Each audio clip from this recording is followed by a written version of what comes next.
Welcome to our Curious Amalgam, the weekly podcast brought to you by the Antitrust Law Section of the American Bar Association.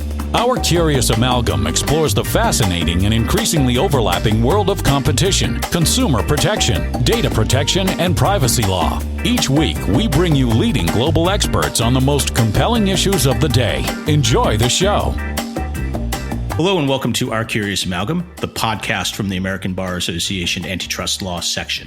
My name is John Roberti, and today's topic is What's the State of the Section? A midterm talk with the section chair. This year's section chair is Gary Zanfagna. The section chairs at the Antitrust Law Section are elected for 1 year.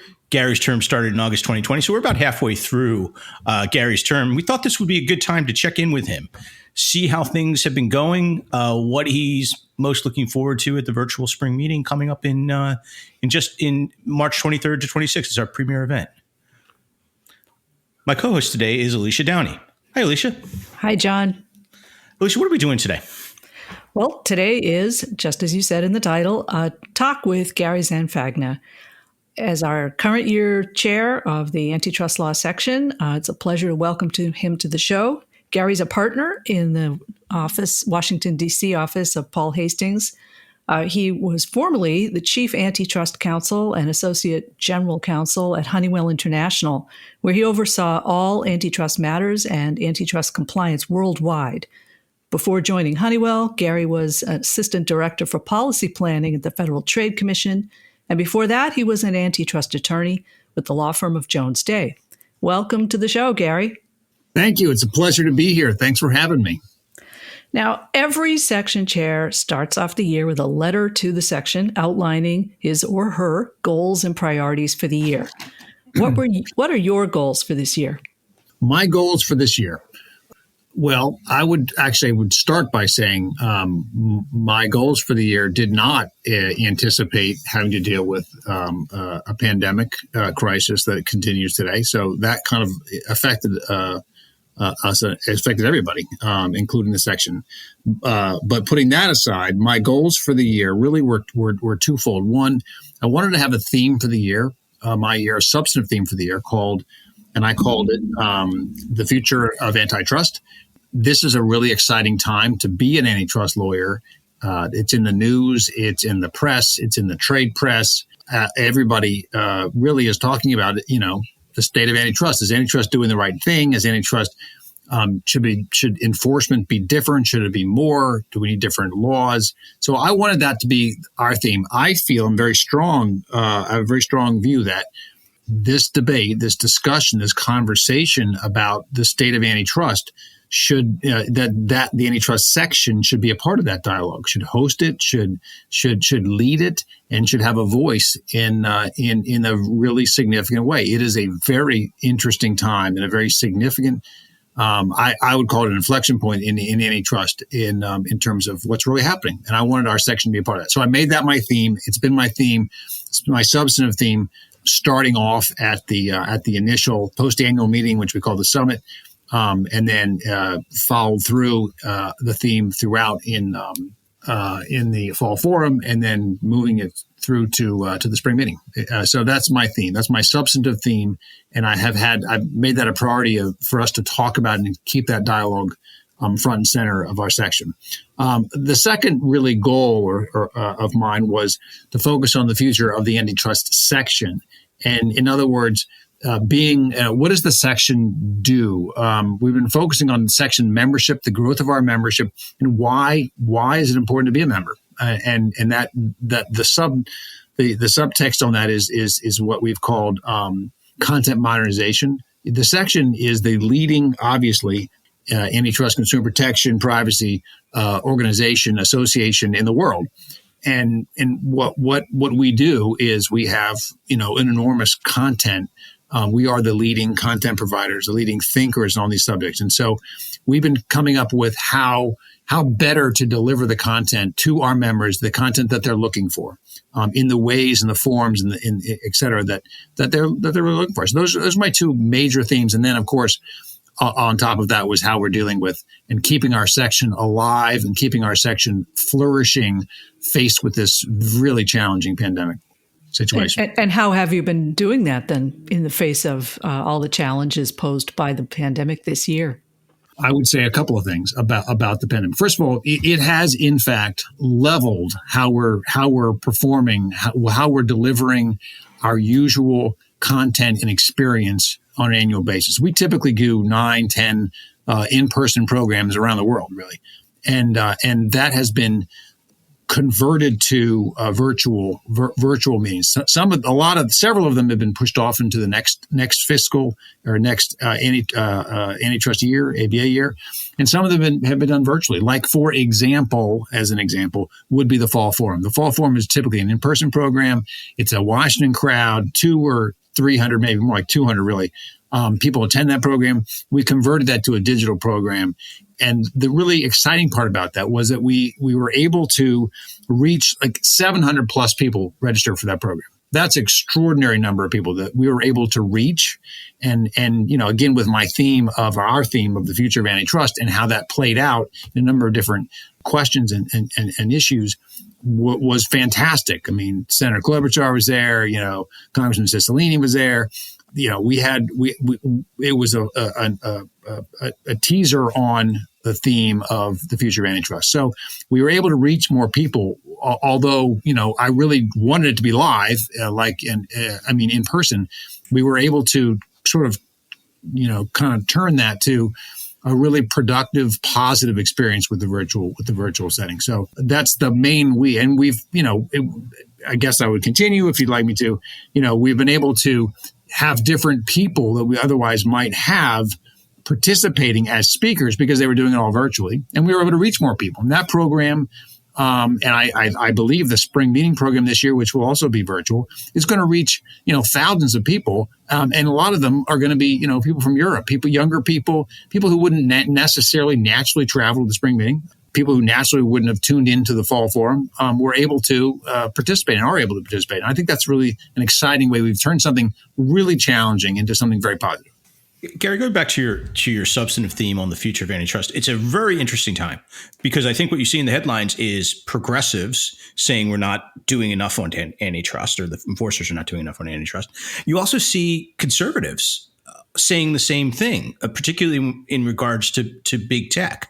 It's a time where I do think there's real energy to try to do something interesting. I think one of the challenges is the courts, and the courts are guided by precedent and take a long time. There's a conservative Supreme Court as well. What are some of the things you've taken away so far in your exploration of the future of antitrust? How do you see it developing? How would you confront these issues?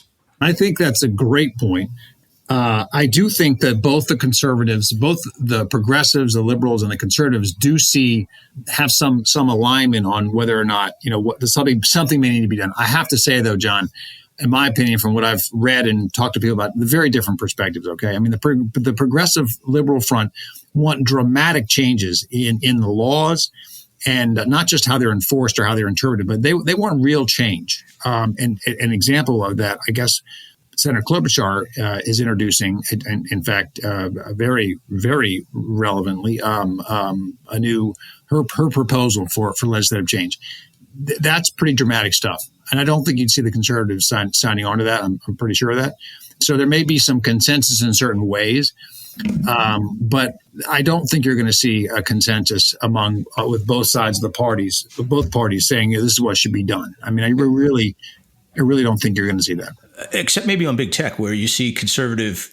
Big tech is a great example. Absolutely a great example. Big tech is is an example where a lot of folks would say, wow, what's going on here? Is this really, there's this enormous concentration, large market shares with a couple of people, and importantly, and significantly, what big tech means, what Google means, what Facebook means, whatever you might point out. Well, listen, they are so omnipresent now in how we do our lives. Is it really? Are we comfortable with that?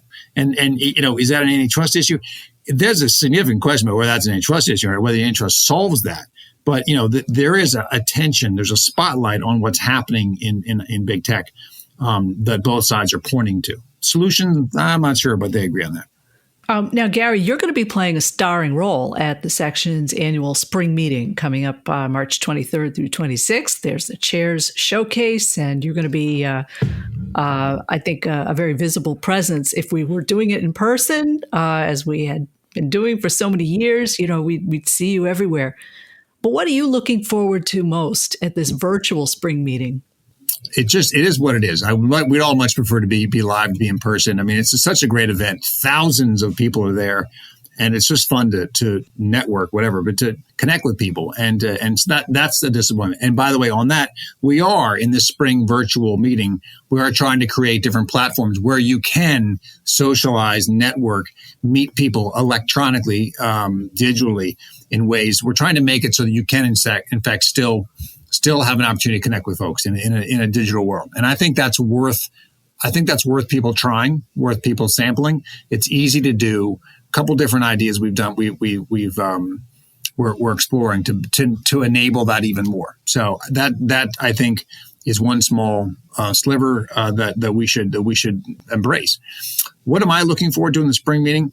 I am looking forward to a number of things. One, obviously substantively, it is sort of the high point of our theme of the future of antitrust. It's going to be an amazing chair showcase program with some amazing people. Carl Shapiro and Maureen Olhausen are writing papers to kick off that program. And we're going to have just a terrific discussion with some new faces and some other constant, well-known thought leaders. Yeah, and the focus will be on some of the things that John was just asking you about too, sort of the very cutting-edge developments. Absolutely. I will say that when we were first planning the future of antitrust theme over a year ago, you couldn't have asked for the stars to align so much in terms of how relevant how prescient and relevant that topic is right now. So I'm pretty excited about that. This is an opportunity to have a chair showcase program on a subject that is really front and center in the news, et cetera. So I'm pretty excited. Please attend, please watch, please enjoy, please learn. I recommend that. Another thing I'm looking forward to, is I've asked John Meacham. I'm going to be interviewing John Meacham for an hour or so. I'm going to be down in Nashville actually in a couple of weeks talking to him, and I'm really excited about that. I'm a big fan of his writings.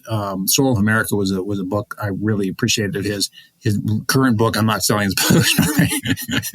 His current book on John Lewis is amazing. I recommend that. I'm not getting a cut.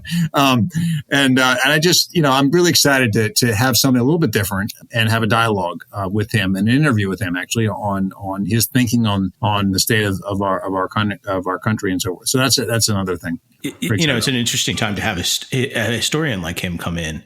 Absolutely, because this is, Gary, like I said, the choice of future of antitrust, I think, was a very good one. And as you said, the stars have aligned. This is the right time to be thinking about that, because, as you said, that we have legislation. The legislation may change the landscape, but I think until we know what we want the future of antitrust to be, it's hard to sort of make sure we're getting the legislation right.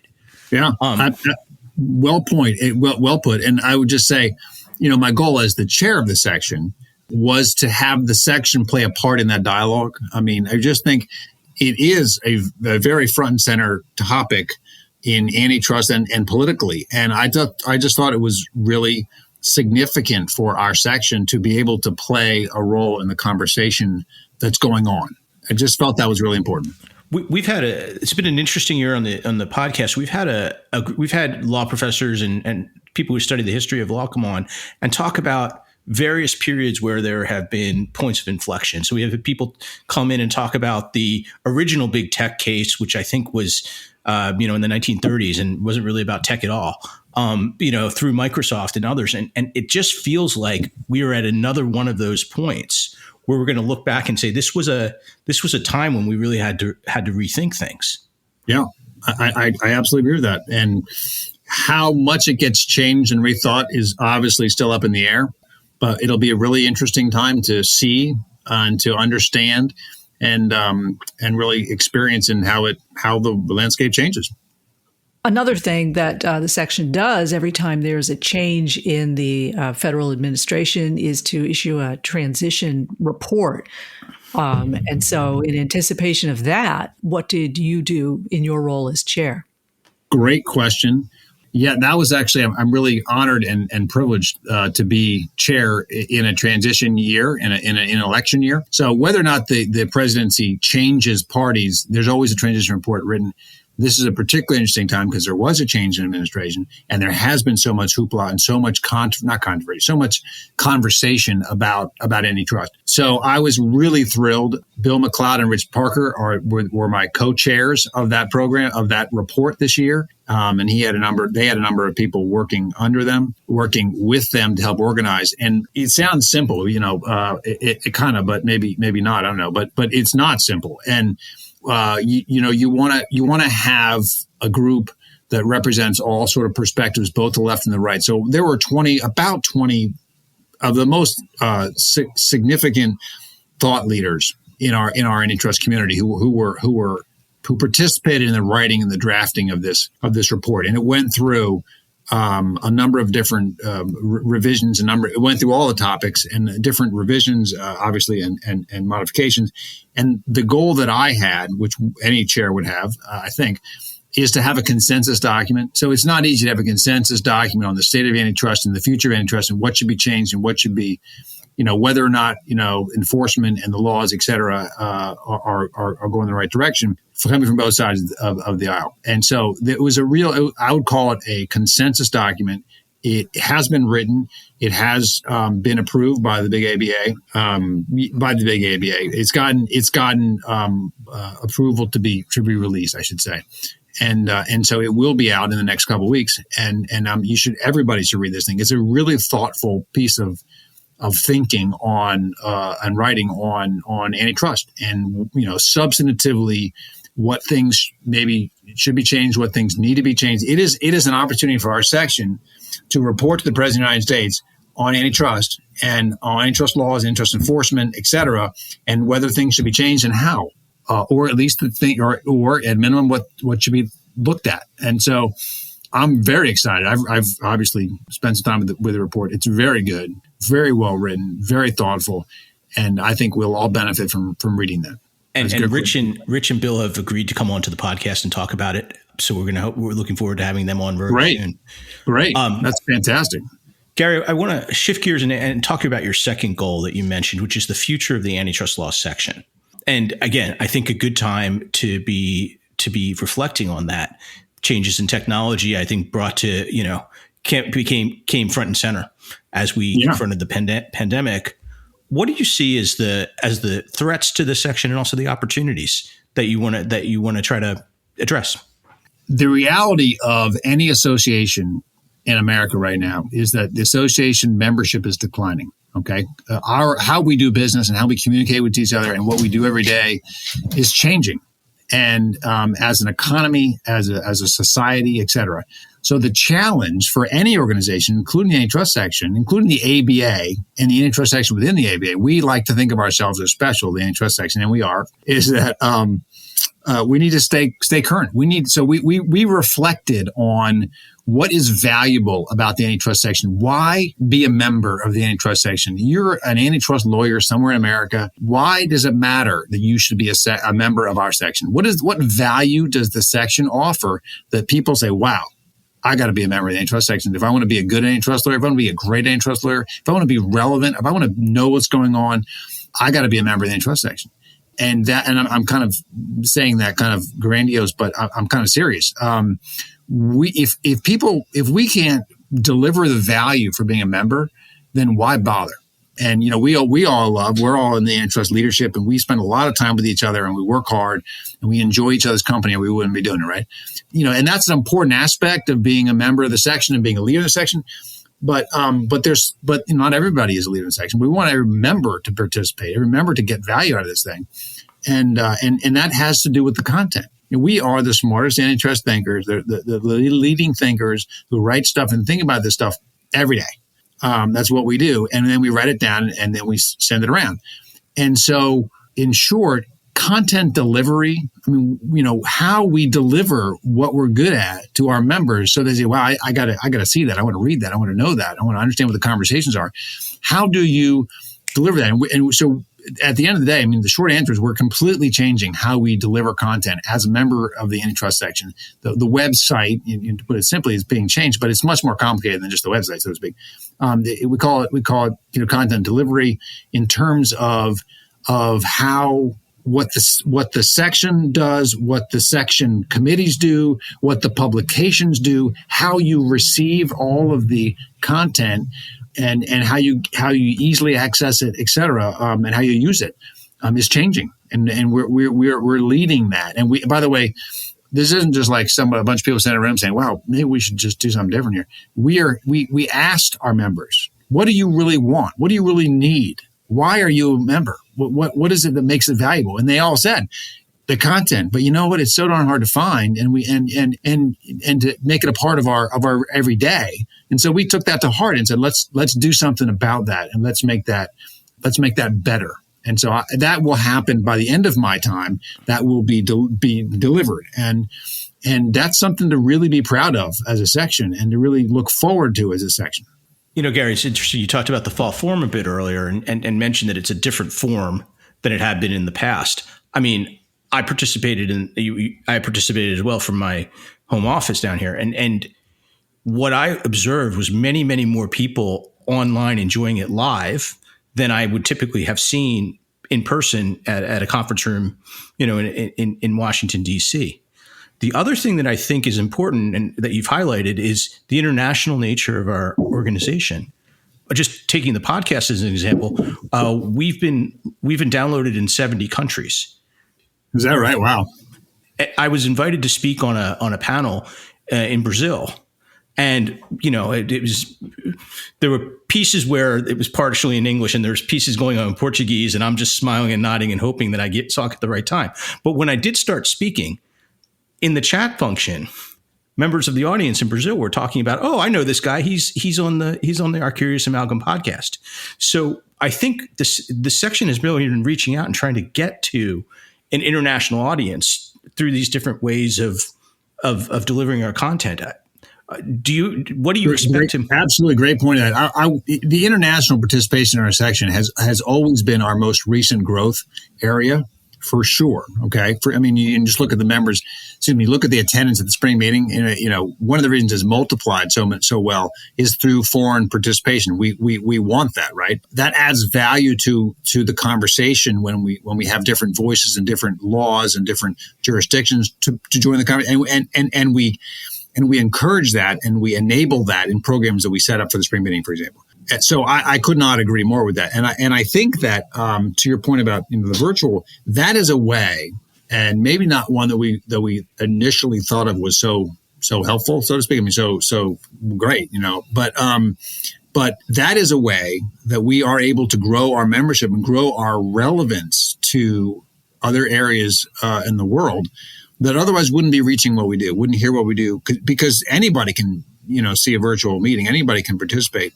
And so that is a real benefit to this otherwise challenging situation. And that's something that I think we need to continue. And we need to be able to capitalize on and further the reach of our section. We're trying to grow the section for sure. And that's a way to do that, grow the members of the section. And that's the way to do that is by reaching folks that we really wouldn't be reaching otherwise. It's obviously a global economy, global world now, but that doesn't mean we actually reach the globe in our work. And so I think it's a real opportunity. Gary, one more thing on the future of the antitrust law section, and you didn't explicitly do this, but I happen to know this is one of your real priorities. You've talked a lot about the importance of diversity and diversity in all elements within the section, and ideology, background. Why is that? Is that one of your goals? I'm certain the answer is yes. And absolutely. And why is it? Why is that important for the future of the section? Great point. And I did not mention that, but at the summit, which was the start of the year in August, I had a specific program on diversity. And that's kind of how I figured out that was important too. And you're very smart, John. And you're also very smart to note that diversity is, we look at that broadly, okay? Obviously racial diversity, obviously gender diversity, obviously sexual orientation diversity, but also diversity in backgrounds, diversity in ethnicity, diversity in nationality. So all of those, they don't replace each other. Those are all different and important. But one of them is how we have a diverse group. And we will do better. But what I will say is we're not doing it. I have made this point for sure. One doesn't do diversity, and certainly the section doesn't emphasize diversity for the sake of diversity. I mean, that's neither here nor there. We are a better section. We're a better group of people when you have more diverse perspectives that are a part of the dialogue, are a part of the discussion. That may or may not sound trite, but that's the point. Okay, the point is we don't want to just have a bunch of white males sitting around talking to each other, because there'll be some difference of opinion, but that's just one slice of the world. And so, the value that we can have in an organization is in bringing all different perspectives to the table to discuss and have them part of the conversation, not just, listening or watching or something, but have them part of having seats at the table, as one might say, to really expand the perspective and the knowledge of what's being contributed to a discussion. I think that's fundamentally important, and we can do better at it, but that's the goal.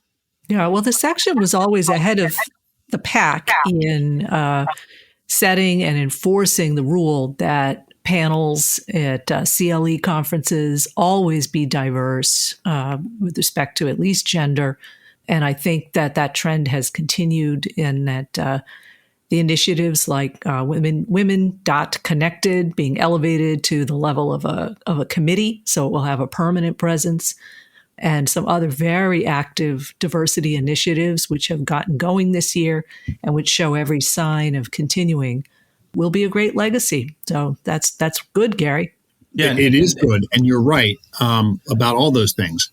It's always been, as I said, probably to start the summit in August, it's always been a priority of the section. But sometimes we're better at than others, and we can really broaden what it means and how we do it.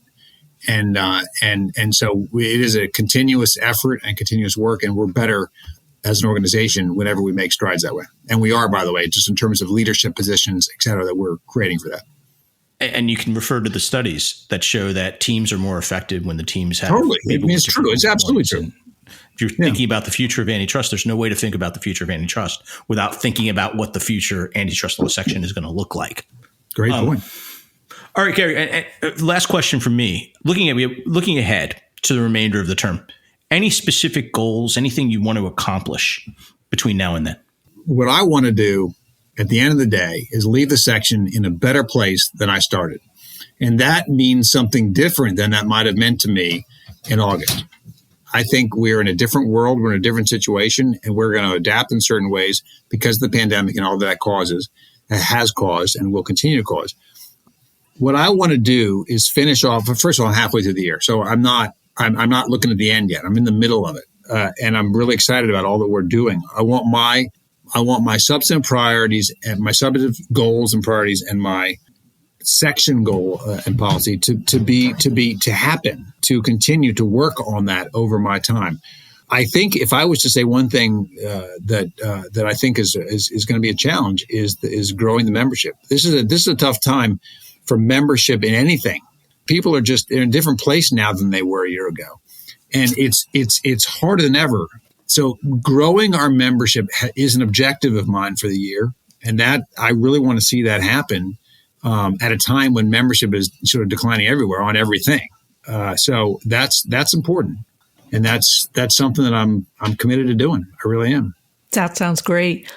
Switching gears, as we ask almost every guest on this show, tell us something interesting about yourself that we wouldn't otherwise know if we only knew you professionally. A couple of things that I think you should know about me is I'm a country music fan. I think country music touches so many things, says so much, and I really love that. Another thing you should know is that I have two sheepdogs. I'm a big dog lover. I have two sheepdogs, Daisy and Lily. They're 12 and 2. And during this pandemic, we spend more time together than ever than you would possibly imagine with your dogs at home. And we benefit from that. So I love my dogs. I spend a lot of time with them. We didn't start off our life thinking, well, we need to get two dogs. It kind of evolved that way. And I think that was a tremendous innovation that we came up with. I think, I have two boys, two sons, and a lovely wife that I'm madly in love with. What do I do for fun? I love to read. I'm a big John Meacham fan. I mentioned that. So I read his stuff, and that's what makes me move. All right. What other challenging question do you have? Well, I think we might have one last, our final segment, which we call the Curious Hat. And now it's time for the Curious Hat. When we were all together in person, I have an actual hat, and in the actual hat are actual questions. And the guest pulls the question out of the hat, and we ask that question. Since we're not all together right now, Gary, I have a list of questions in my right hand. And I will ask you to choose a number from 1 to 25, and I will read the question that corresponds with that number. 6. Question 6. If you couldn't be a lawyer, what would you be? Architect. What would you build? What would I build? Yeah, what would you build? I think what I would build as an architect is, I don't know. I build a lot of things. I wouldn't. I'm not a skyscraper kind of guy, but it could be anything. Really, I think that is a really exciting profession, like a creative. I'm not an artist, right? So let's give up on that.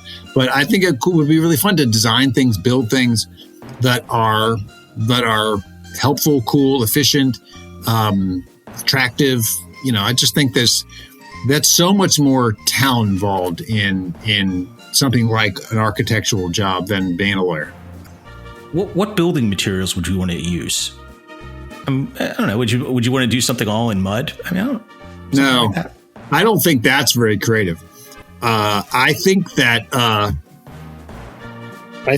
probably I would have a mix of materials that would, if you ever done any traveling, okay, if you've ever been to Italy or you've been to South America or you've been to Mexico, every architectural is different. Architectural style is different. And that's, I think, kind of interesting to me and particularly if you go to Europe and you go through different centuries and how things are built differently, what they look different.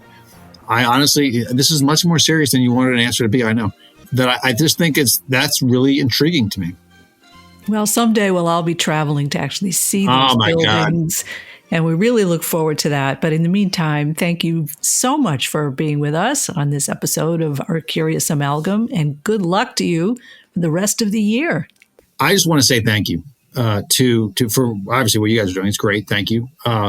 But the leadership of our section has really been tested this year, in all seriousness, in terms of how we deliver value to members and how we do what we want to do and do what we can do when everything's upside down and backwards. I mean, and I'm very proud of, and I really greatly appreciate the work of the leadership of the antitrust section for all that they've done, the work and the effort they've dedicated to what we do in an otherwise really challenging year. I mean that seriously. And then lastly, the staff. Everybody, we say thanks staff so much, but oh my God. I mean, the work that they've done in this, remotely in a pandemic situation with Joanne's leadership is extraordinary. I mean that seriously. And so I have seen this happen and have watched this machine and participated in this machine moving forward in a way that you can't imagine until you're a part of it. I mean, the staff is amazing. They get a lot of credit for making this happen, and I really appreciate all they've done.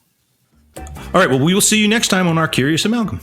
Thank you for listening to this week's episode of Our Curious Amalgam, a competition, consumer protection, data protection, and privacy law podcast. It is produced and shared around the globe by ABA's Antitrust Law Section. The opinions expressed by the participants in this podcast are their own and do not necessarily represent their employer or other organizations. If you like what you heard or would like to become a member of the American Bar Association, please check out what the Antitrust section has to offer at ambar.org/antitrust. You can learn more about our podcast at ourcuriousamalgam.com. If you have comments, suggestions, or podcast ideas, please reach out to us at podcast@ourcuriousamalgam.com. Until next time, thank you for listening.